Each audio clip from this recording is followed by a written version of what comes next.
Good morning to everybody. I just wanted to,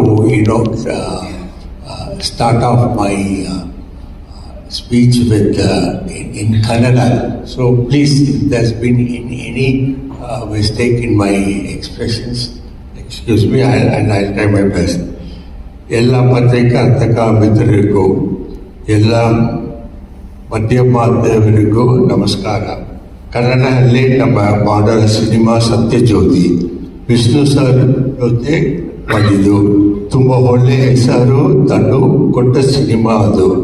ಸುಮಾರು ವರ್ಷಗಳ ನಂತರ ಕನ್ನಡದಲ್ಲಿ ಸಿನಿಮಾ ಮತ್ತೆ ಎದ್ದಿವಿ. ಈ ಸಾರಿ ನಮಗೆ ಕಿಚ್ಚ ಸುದೀಪ್ ಸರ್ ಸಿಕ್ಕಿದ್ದಾರೆ. ಅವರ ಜೊತೆ ಬಿಗ್ ಸಿನಿಮಾ ಮತ್ತೆ ಇದ್ವಿ. ನಿಮ್ಮ ಎಲ್ಲ ಸಪೋರ್ಟ್ ನಮಗೆ ಬೇಕೇ. ಮುಂದೆ ಕನ್ನಡದಲ್ಲಿ ತುಂಬ ಸಿನಿಮಾ ಮಾಡಬೇಕು ಅಂದುಕೊಂಡಿದ್ದೀವಿ. ಕನ್ನಡ ಜನತೆ ಆಶೀರ್ವಾದ ಇರಲಿ ಅಂತ ಕೇಳಿಕೊಳ್ತೀವಿ. Thank you.